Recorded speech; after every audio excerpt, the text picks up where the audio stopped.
کاسا زر پروژه او اهمیت یې. د کاسا زر پروژه څه ده او څه اهمیت لري؟ کوم هیوادونه په دې پروژه کې شامل دي؟ د دې پروژې هوکړه‌لیک کله لاسلیک شو؟ په یاده پروژه کې د افغانستان د برېښنا برخه څومره ده؟ د دې پروژې ټول لګښت څومره دی او څوک یې ورکوي؟ افغانستان ته به له برېښنا پرته نورې څه ګټې ولري؟ او د دې پروژې د رغونې چارې څومره مخته تللي دي؟ درنو لیدونکو، د دې پوښتنو د ځوابونو او نورو معلوماتو لپاره دغه ویډیو در سره تر پایه وګورئ.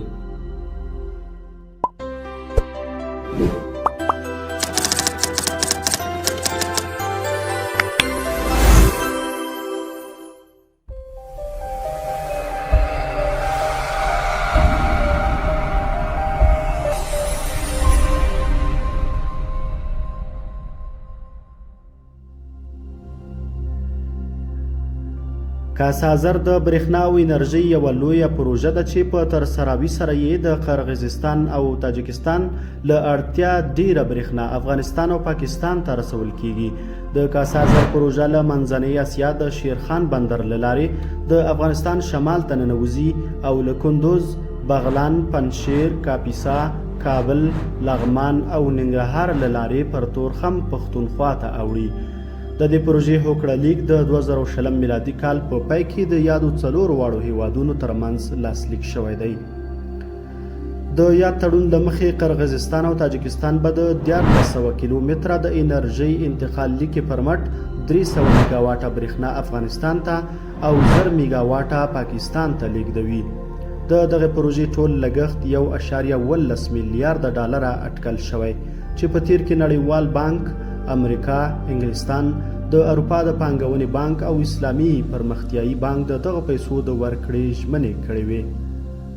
د برېښنا د لیږد سترې ملي پروژې چارې چې د هیواد دننه د اوبو او انرژۍ وزارت او افغان برېښنا شرکت له لوري پر مخ وړل کیږي، کولی شي چې په سیمه کې د اقتصادي پرمختګ، سیاسي ټیکاو او د افغانستان لپاره د نړیوال باور زمینه برابره کړي. پاکستان چې د ګرمۍ په موسم کې د برېښنا د نشتون له جدي ستونزې سره لاس او ګریوان وي، له دې لارې به وکولی شي چې خپله د اړتیا وړ برېښنا ترلاسه کړي. اټکل کیږي چې د دې پروژې په پلي کېدو سره په سیمه او څلورو هیوادونو کې د غربت مخه ونیول شي او تر پلي کېدو وروسته د زرهاو دندو پیدا کېدو لامل شي. د سیمې اقتصادي چارې به ورځ تر بلې مخ په ښه کېدو شي او غربت به له منځه یوسي.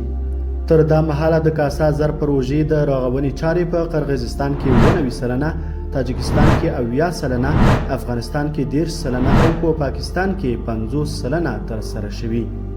تمه وه چې دا پروژه تر 2023 میلادي کال پورې بشپړه شي، خو د سیاسي تحولاتو په راتګ سره د دې پروژې چارې په ټپه ولاړې دي. افغان چارواکي وایي چې د سیمې هیوادونو سره یې په دې اړه مشورې دوام لري او له نړیوال بانک سره یې د کاسا زر پروژې د پاتې کارونو د عملي کولو په اړه د همکارۍ هوکړه کړې چې په بشپړېدو سره به یې هر کال 65 میلیون ډالر عواید افغانستان ته راځي. د کاسا زر پروژې په بشپړېدو سره به افغانستان ته له برېښنا پرته یو شمېر نورې ګټې هم لاسته راوړي چې له دې جملې څخه به د کال لسګونه میلیونه ډالره ترانزیتي فیس ترلاسه شي. افغان هیوادوالو ته به کاري فرصتونه برابر شي، په سوداګرۍ کې به پراخوالی راشي، د ښکېلو هیوادونو ترمنځ د اقتصادي اړیکو پراختیا کچه به زیاته شي او له هغو سیمو چې دغه پروژه تیریږي هلته به ټولنیز خدمات وړاندې شي.